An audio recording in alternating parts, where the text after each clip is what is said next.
Boa noite, meus amigos. Sejam todos bem-vindos a mais um estudo do livro Brasil, Coração do Mundo, pelo nosso canal Conhecendo o Espiritismo. Eu sou a Rose Menezes e estou aqui para compartilhar com vocês a bela narrativa de Humberto de Campos sobre a história do nosso país na visão espiritual, né? Através da proteção do anjo Ismael.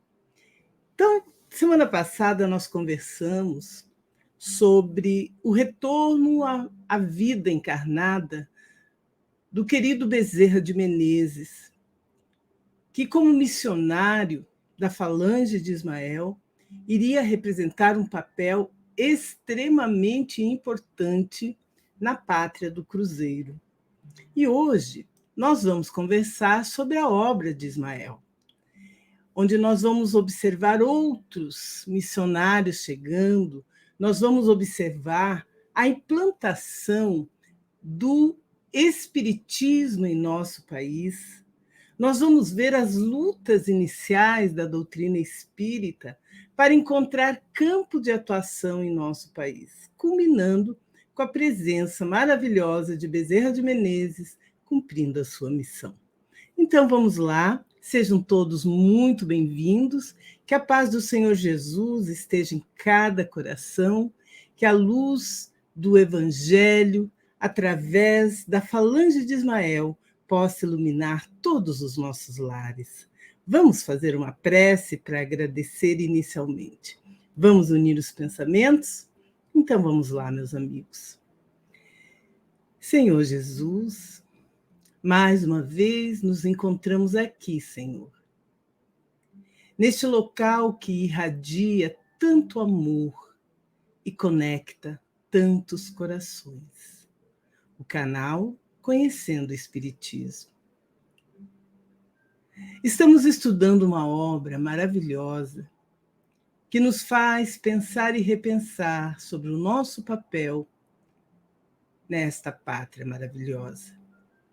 E por este motivo nós te pedimos que nos abençoe, Senhor.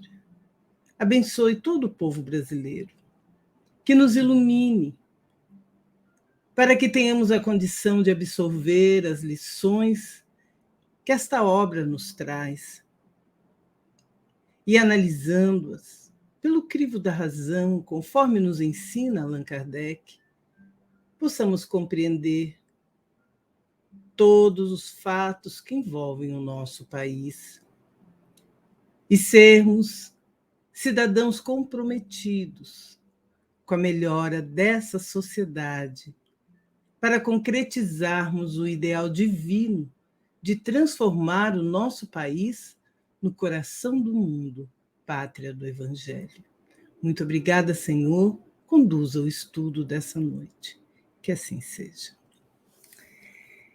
Então, vamos lá, meus amigos. Vamos à narrativa, vamos conversando, né? E eu peço que a história é linda, mas se vocês tiverem dúvida, vão colocando no chat para que a gente possa fazer uma live, como nós vamos fazer, né? Uma live ao vivo, onde nós possamos falar bastante, tirar as dúvidas, responder as questões, trocar ideias maravilhosas, porque essa obra realmente ela nos encanta. Então, vamos lá. Como nós já fizemos um resumo da aula passada, né? Então, neste momento, na narrativa de Humberto de Campos, o grande movimento preparatório do espiritismo em todo o mundo tinha no Brasil a sua repercussão, como era natural. Então, por volta de 1840, ao influxo das falanges de Ismael, chegavam 2 médicos humanitários ao Brasil. Vocês lembram que na aula na narrativa passada, nós falamos sobre a homeopatia, chegada de Samuel Hahnemann, né, nos trazendo essa nova ciência que encontrou campo de atuação em nosso país. Então, em 1840, né, inspirados pelas falanges de Ismael, chegavam 2 médicos humanitários ao Brasil. Eram Bento Moore, ou Benoit Jules Moore, e Vicente Martins, que fariam da medicina homeopática verdadeiro apostolado. Muito antes da codificação kardeciana, eles conheciam os transes mediúnicos e o elevado alcance da aplicação do magnetismo espiritual. Introduziram vários serviços de beneficência no Brasil e traziam por lema, dentro da sua maravilhosa intuição, a mesma inscrição divina da bandeira de Ismael: Deus, Cristo e caridade. Indescritível foi o devotamento de ambos à coletividade brasileira, a qual se haviam incorporado sob os altos desígnios do mundo espiritual. Bem, Benoit Jules Moore, como era conhecido aqui no Brasil, o Bento Moore, ele veio da França, onde ele nasceu. Ele veio da França a convite de Dom Pedro II e desembarcou no Rio de Janeiro em 21 de novembro de 1840. A data comemorativa da homeopatia no Brasil.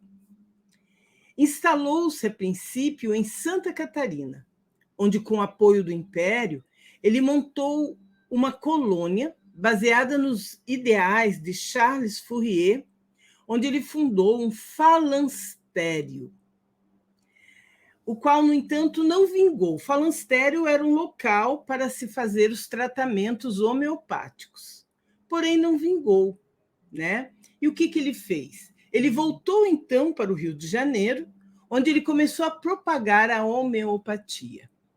Bento Moore converteu muitos médicos famosos à homeopatia, juntamente com seu amigo e discípulo, o João Vicente Martins.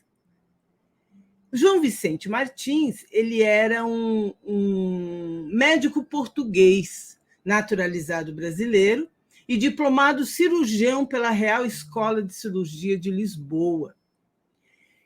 Os dois, Bento Moore e João Vicente Martins, eles fundaram, no Rio de Janeiro, em 1843, o Instituto Homeopático do Brasil, no qual o Bento Moore foi presidente até 1848. Né? E criaram depois mais 26 locais de assistência ambulatorial no Rio de Janeiro, apesar de sofrerem muitos ataques da Academia Imperial de Medicina, que os acusava de charlatanismo. Na época, eram principalmente os médicos homeopatas que atendiam a população mais carente, né? E a população escrava. Tá? Então, assim, só para a gente saber quem foram esses 2 personagens, né? E a missão que eles cumpriram aqui em nosso país. A homeopatia e o espiritismo no Brasil, elas com certeza têm um vínculo muito forte, né? Porque nas suas luminosas pegadas seguiram mais tarde outros pioneiros da homeopatia e do espiritismo na pátria do Evangelho. Então foram eles, nos narra Humberto de Campos, os médicos homeopatas que iniciaram os passes magnéticos como imediato auxílio da cura. Hahnemann conhecia a fonte infinita de recursos do magnetismo espiritual e recomendava esses processos psicoterápicos aos seus seguidores. Então, observem que, apesar de ser muito combatida a homeopatia, ela foi acolhida em nosso país como um recurso terapêutico, né? A fim de para que as pessoas, principalmente aquelas que não tinham recursos, terem condições de serem tratadas. No Brasil, como o Humberto de Campos colocou para nós, a homeopatia ela foi abraçada por grandes figuras da nossa cultura. Pessoas que não tinham formação médica, mas um grande conhecimento de medicina homeopática. Por isso, eles são denominados homeopatistas, como era Monteiro Lobato, que nós citamos na aula passada, né? Que chegou a clinicar em seu sítio em Tremembé. E Rui Barbosa, que tem uma frase que diz: se tivesse um diploma de médico, certamente seria homeopata. Aí, no final do século passado, a homeopatia ela foi abraçada pelo movimento positivista através de seus adeptos do Instituto Militar de Engenharia. Disso resultou um grande apoio oficial do governo. Sobre a oficialidade do ensino da homeopatia no nosso país, o Brasil foi um dos primeiros países a tê-los em suas faculdades em 1959, e seu ensino passa a ser obrigatório nas faculdades de farmácia. Por que será que Humberto de Campos vem destacar a importância da homeopatia nesse momento de instalação da Pátria do Cruzeiro, da instalação da Pátria do Evangelho no nosso país? Notem que a homeopatia ela era uma ciência que buscava na natureza a cura dos males físicos e envolvia também os recursos espirituais. Então, o Brasil tinha todas as características propícias para que essa ciência tivesse condições de se desenvolver, né?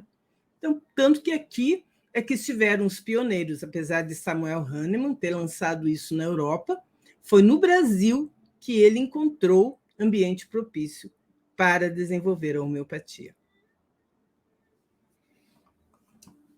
O Brasil, então, meus amados, se tornou um núcleo de experimentação, tá? Por que significa isso? Os primeiros fenômenos de Hydesville, nos fala Humberto de Campos, na América do Norte, em 1848, não passaram despercebidos à corte do Segundo Reinado. Todos nós lembramos que quando a doutrina espírita se revelou ao mundo, não foi privilégio só na Europa. Houve uma divulgação global dos fenômenos espíritas, inclusive aqui na América, que era um novo mundo, né?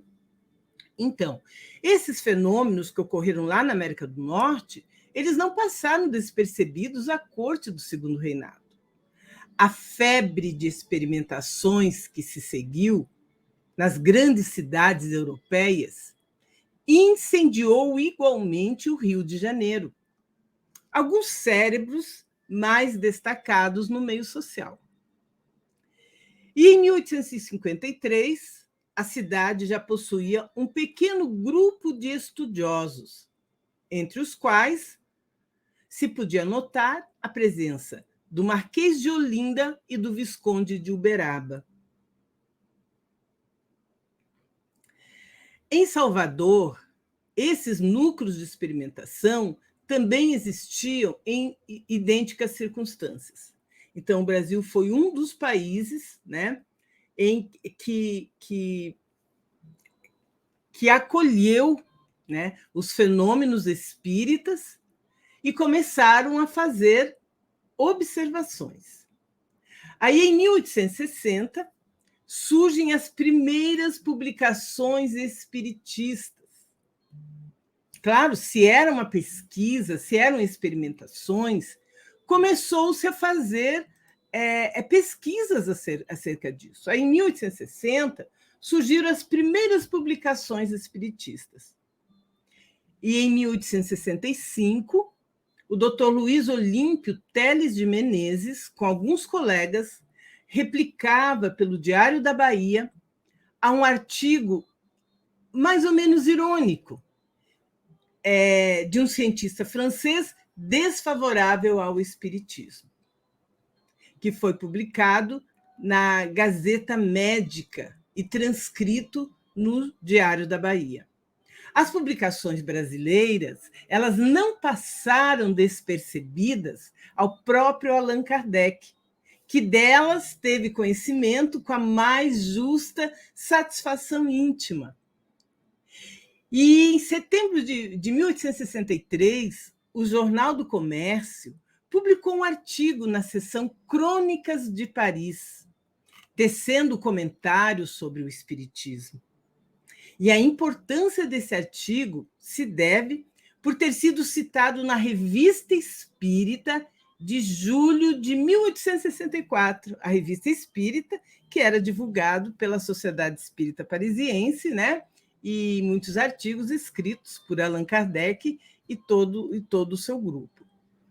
E, ao final de sua criteriosa análise, o codificador disse: constatamos com satisfação que a ideia espírita faz sensíveis progressos no Rio de Janeiro, onde conta expressivo número de representantes fervorosos e devotados.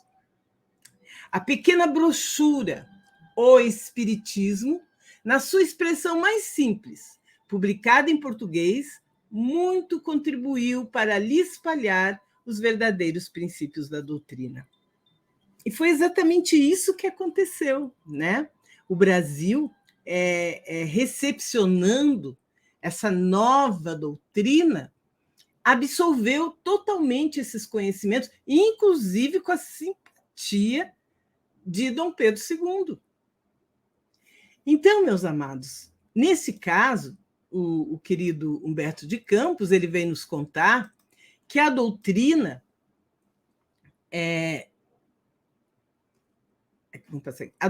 seguia marcha vitoriosa através de todos os ambientes cultos da Europa e da América, quando o grande codificador se desprendeu dos laços que o retinham à vida material em 1869, né, quando Kardec veio a desencarnar. E justamente nesse ano surgira o primeiro periódico espírita brasileiro, O Eco do Além-Túmulo. Nós conseguimos encontrar, né? Tá aqui, a gente está apresentando para vocês essa publicação, né? Quando surgiu esse periódico. O desaparecimento de Allan Kardec deixara algo desorientado o campo geral da doutrina em organização. Porque quando Kardec desencarnou, a doutrina ainda estava se organizando para ter condições de ser divulgada. E em Paris, como nos grandes centros mundiais, quiseram inutilmente substituir-lhe a autoridade. E as falanges de Ismael estavam vigilantes. Então, quando Kardec desencarnou, era como se a doutrina espírita não tivesse mais chefe, né? Porque Kardec era considerado o chefe do espiritismo. Aí veio várias personalidades desejarem assumir a autoridade da doutrina espírita. E foi quando houve a intervenção das falanges de Ismael. Então, sugeriram aos espiritistas brasileiros a necessidade de criar no Rio de Janeiro um núcleo central das atividades. Um núcleo central onde ficaria como órgão orientador de todos os movimentos da doutrina no Brasil. Um dos emissários de Ismael que dispunha de maiores elementos no terreno das afinidades mediúnicas, para se comunicar nos grupos particulares organizados na cidade, adotou o pseudônimo de Confúcio, sobre o qual transmitia instrutivas mensagens e valiosos ensinamentos. Então, este espírito, né, que utilizou o codinome de Confúcio, ele vinha trazer mensagens aos grupos particulares organizados. Como naquela época não haviam centros espíritas, as pessoas se reuniam em seus próprios lares, né, ou entre amigos. E aí, meus amados, em 1873, fundava-se, com estatutos impressos e demais formalidades exigidas, o grupo Confúcio, que constituiria a base da obra tangível e determinada de Ismael na terra brasileira. Então, por esse grupo passaram, na época, todos os simpatizantes da doutrina. E se efêmera foi a sua existência como sociedade organizada, memoráveis foram os seus trabalhos, aos quais compareceu pessoalmente o próprio Ismael, pela primeira vez, esclarecendo os grandes objetivos da sua elevada missão no país do Cruzeiro. Aqui nós projetamos o regulamento, né, da Sociedade de Estudos Espíriticos, Grupo Confúcio, no ano de 1873. Então, eles adotaram o nome daquele espírito que lhes trouxeram as orientações e o próprio Ismael se manifestou. Mas tem algumas curiosidades acerca desse grupo Confúcio, que a Sociedade de Estudos Espíriticos, Grupo Confúcio, ela foi uma instituição espírita que existiu na cidade do Rio de Janeiro no final do Brasil Império. Se destacou por uma curta existência de quase 3 anos, ela durou apenas 3 anos. Ter sido responsável pela tradução das obras de Allan Kardec, por Joaquim Carlos Travassos, conhecido como Fortúnio, pela primeira assistência gratuita homeopática e pela primeira revelação do espírito guia do Brasil, o Anjo Ismael. Considerado o primeiro centro espírita da então capital do Império, foi fundado em 2 de agosto de 1873. Tendo recebido, na ocasião, mensagens dos espíritos do seu patrono, né, assim como de Ismael, que se revelou o diretor espiritual do Brasil. O grupo tinha como lema: sem a caridade não há salvação, sem a caridade não há verdadeiro espiritista. Tá? Então, a duração desse grupo foi muito curta, mas eles tinham uma missão, né, tinham um objetivo que eles procuraram cumprir. Tá? Aí o Humberto de Campos, lá no livro Brasil, Coração do Mundo, ele nos diz que nem todos os espiritistas modernos conhecem o fecundo labor daqueles humildes arroteadores dos terrenos inférteis da sociedade humana. A realidade é que eles lutaram denodadamente contra a opinião hostil do tempo, contra o anátema, o insulto e o ridículo, e, sobretudo, contra as ondas reacionárias das trevas do mundo invisível, para levantarem bem alto a bandeira de Ismael, como manancial da luz para todos os espíritos e de conforto para todos os corações. Toda a nossa homenagem, todo o nosso reconhecimento a esse grupo, né, conforme está narrando o querido Humberto de Campos, que isso faz parte da história do espiritismo em nosso país, que eles vieram, e apesar de todas as lutas, né, todos os combates, eles cumpriram o seu papel, cumpriram. Eles demonstraram que conseguiram, pelo menos por algum tempo, né, cumprir o papel, divulgar a doutrina, trazer a tradução das obras e começar esse trabalho maravilhoso, né? Esse primeiro núcleo espírita do Brasil, que era a divulgação da doutrina espírita. Mas o Humberto de Campos, ele nos diz que, no fim do grupo Confúcio, as entidades das sombras trouxeram a obra ingrata da oposição ao trabalho produtivo da edificação evangélica no Brasil.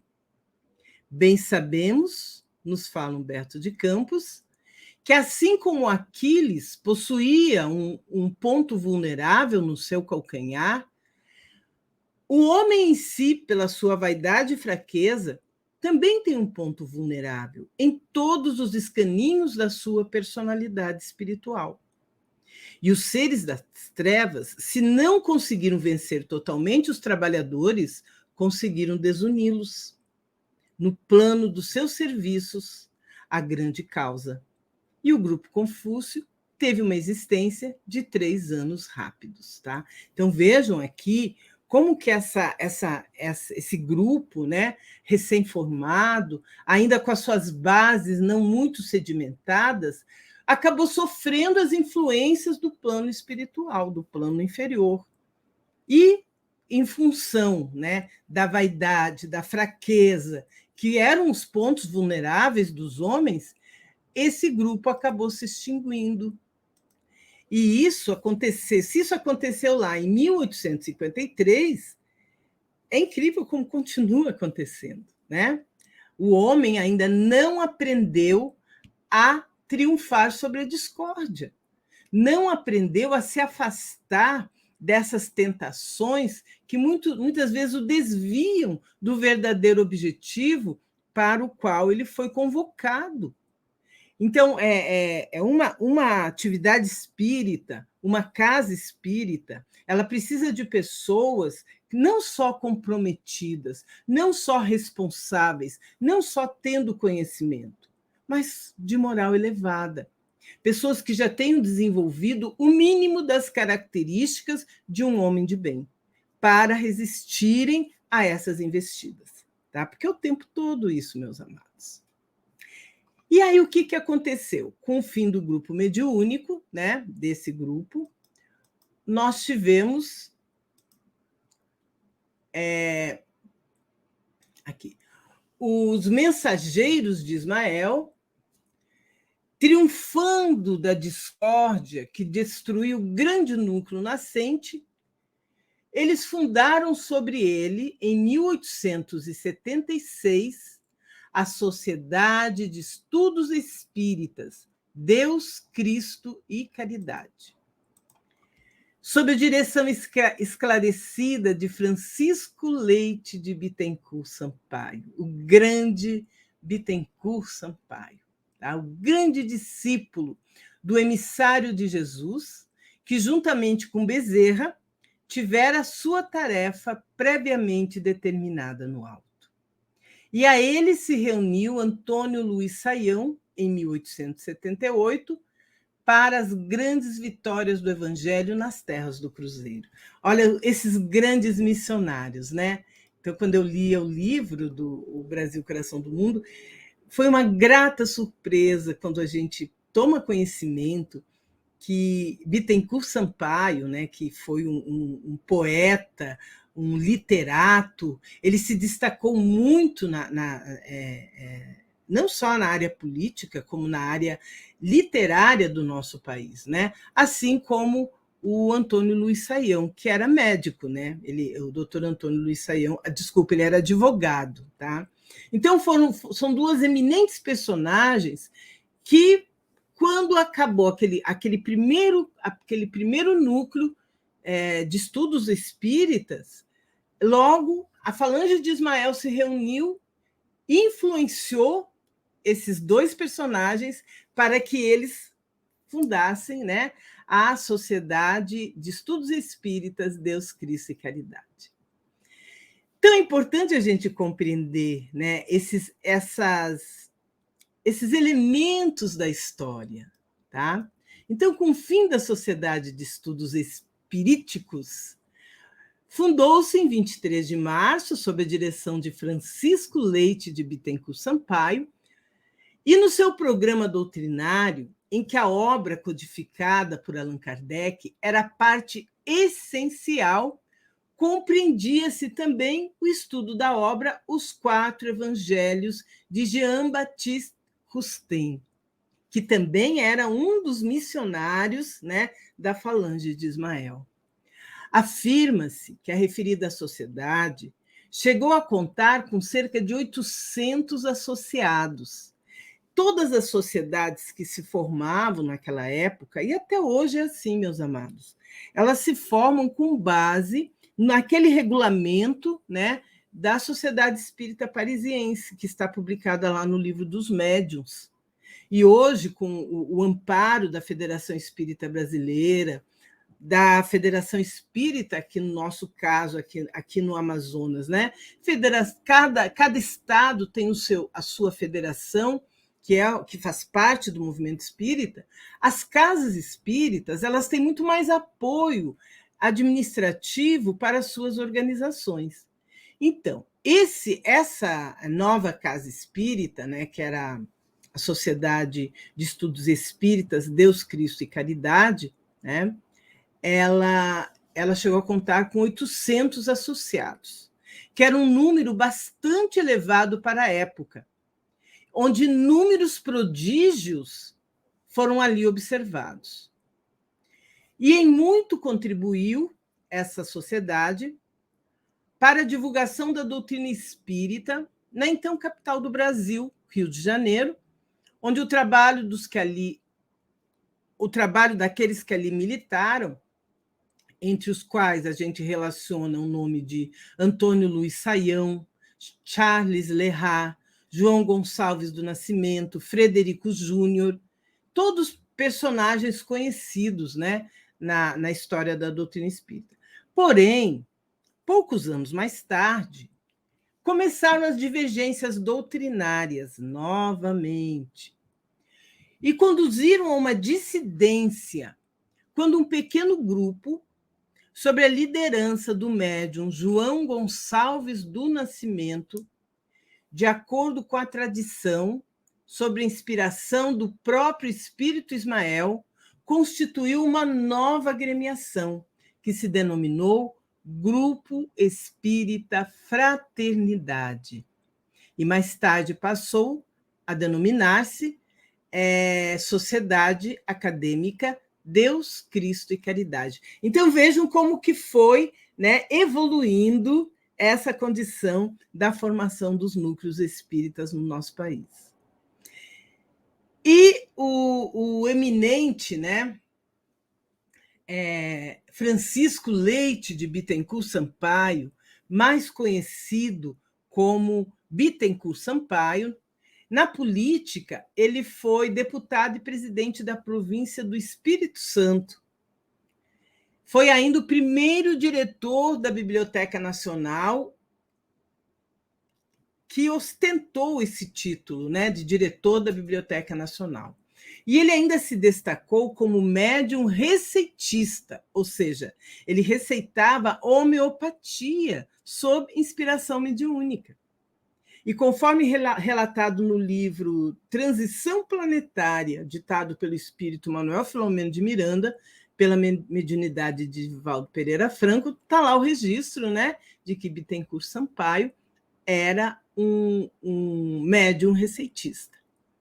Assim como o doutor Antônio Luiz Saião, ele era dedicado pioneiro do espiritismo no Brasil, nasceu na cidade do Rio de Janeiro e vai fazer aniversário daqui a uns dias, né, dia 12 de abril. E em 1880, com reuniões iniciais em seu escritório de advocacia, aqueles grupos, né, de espiritismo, ele fundou o Grupo dos Humildes, que mais tarde, com o nome de Grupo Ismael, foi incorporado à Federação Espírita Brasileira, dando novo alento e diretrizes seguras a essa instituição. Tá? Então, assim, é um resumo bem resumido da história, né, da instalação dos núcleos espíritas em nosso país ainda à época do reinado de Dom Pedro II, ok? Bem, então, continuando com a narrativa de Ismael. O trabalho maléfico das trevas no plano invisível sempre é arrojado e perseverante. E no seio desse redil de almas humildes e simples, esclarecidas à luz dos princípios cristãos, onde militavam espíritas lúcidos e sábios como Bittencourt Sampaio, que abandonara os fulgores enganosos da sua elevada posição na literatura e na política para se apegar às claridades do ideal cristão, as entidades tenebrosas conseguem encontrar um médium pronto para a dolorosa tarefa de fomentar a desarmonia e, estabelecida de novo a discórdia, os mensageiros de Ismael reorganizam as energias existentes para fundarem, em 1860, né, a Sociedade Espírita Fraternidade. Então, vejam que o trabalho de instalação da doutrina espírita, apesar de todo o apoio, todo o envolvimento das falanges de Ismael, sofria, né, todo tipo de influência. Tá? E a gente sabe que isso é natural. Onde houverem homens, sempre ocorrerá esse tipo de demanda, ok? Então, a Sociedade Espírita Fraternidade, com a qual se carregava em triunfo o bendito lema do suave estandarte do emissário do Divino Mestre. Em 1873, Augusto Elias da Silva lançava a revista O Reformador, que até hoje existe e é publicada pela Federação Espírita Brasileira. O Reformador, olha só, foi lançado em 1883, o Reformador, né? Onde essa revista é onde eram publicados todo tipo de artigos, né?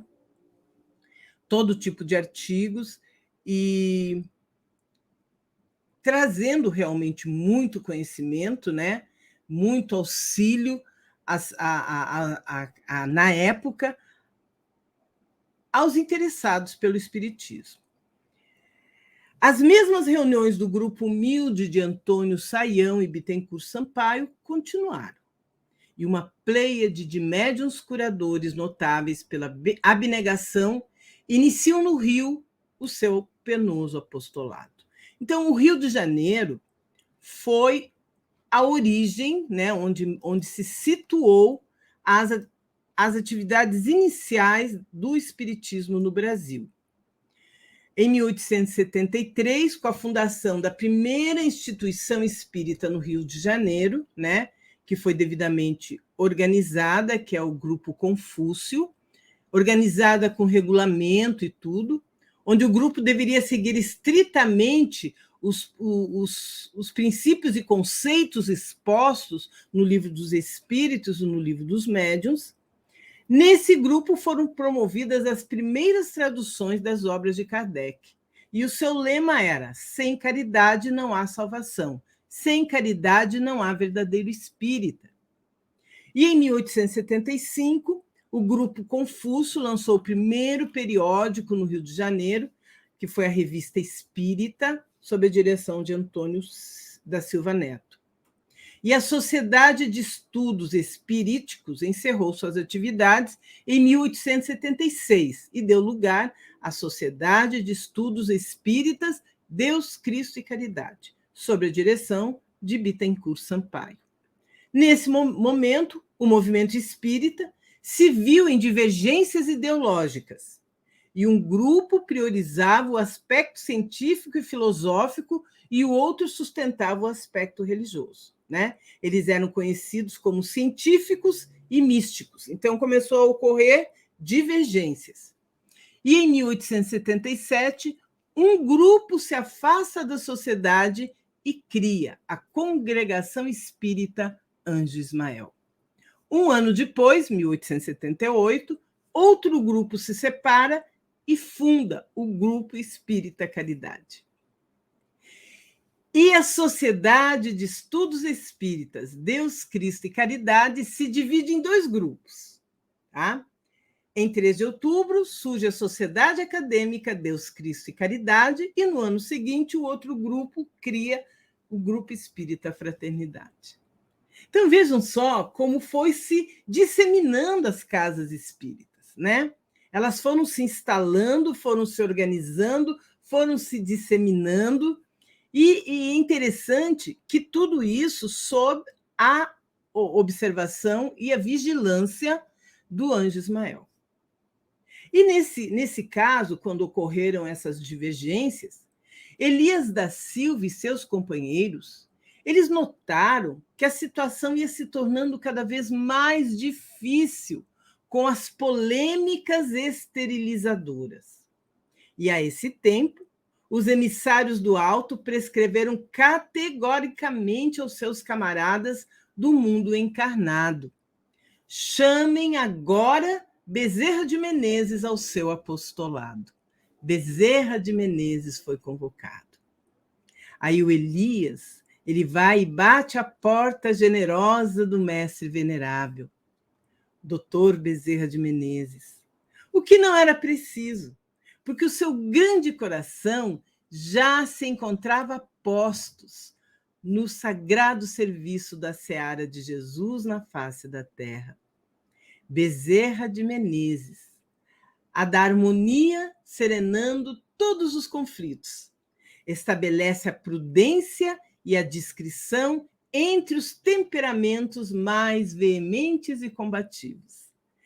Bezerra de Menezes cumpriu seu papel, né, de pacificador das ideias na época, acalmando os corações, asserenando e tomando a liderança do movimento espírita brasileiro. Ele chegou a ser o presidente da Federação Espírita Brasileira.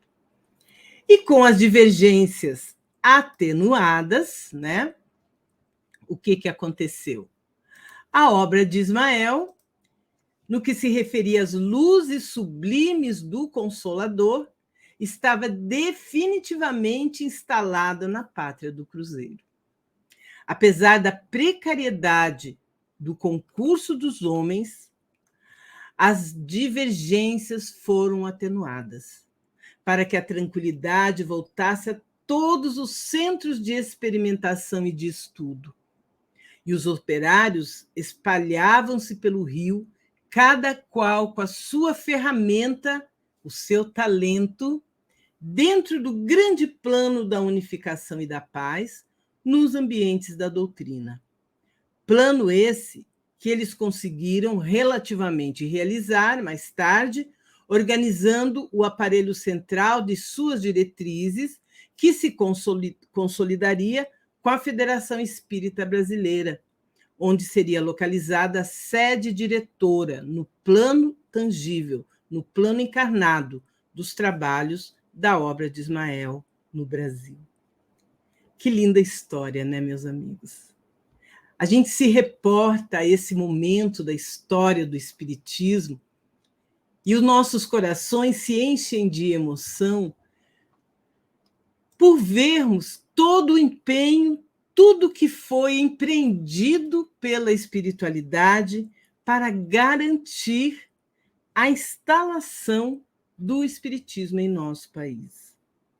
Porque, como o Espiritismo representa o Consolador prometido por Jesus, esse era o caminho para se instalar aqui a pátria do Cruzeiro.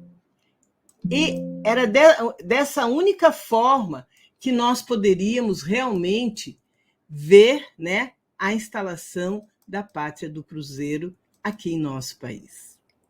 E foi assim que tudo começou, tá? Foi dessa forma que a obra de Ismael, né,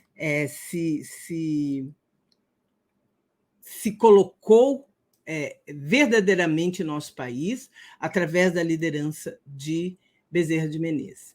E tudo tranquilizado, atenuadas as divergências, né, o Brasil continuou desenvolvendo o seu papel dentro da questão política, porque ainda havia a regência e o segundo reinado.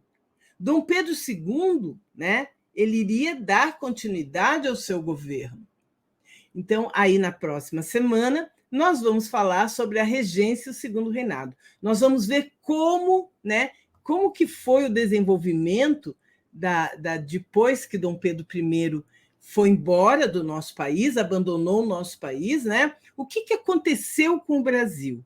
O que ocorreu, né, após aqueles distúrbios militares que se proliferaram em toda parte, exigindo mais cotas de sacrifício e dedicação dos verdadeiros patriotas, que eram os brasileiros. Então, semana que vem a gente vai falar sobre isso. Ok, meus amados? Deixem aí suas dúvidas, seus comentários, né? A gente vai conversar sobre isso na próxima quarta-feira. Nós vamos abordar essa questão da regência e o segundo reinado. E nós vamos tirar um dia só para falar, né, de todas essas questões que a gente já conversou até agora. Mas eu quero ver vocês colocarem no chat as suas questões, tá bom? Muito obrigada pelo carinho de vocês, pela participação, por estarem aqui compartilhando comigo dessa linda narrativa de Humberto de Campos. Que a paz de Jesus esteja com cada um de vocês e as luzes e as bênçãos de Ismael recaiam sobre todos os nossos lares. E eu espero vocês na próxima quarta-feira para que a gente possa dar continuidade a essa conversa maravilhosa, ouvir essa narrativa fantástica, né, sobre o Brasil, coração do mundo, pátria do Evangelho. Boa noite, meus amigos. Que Jesus esteja com todos vocês.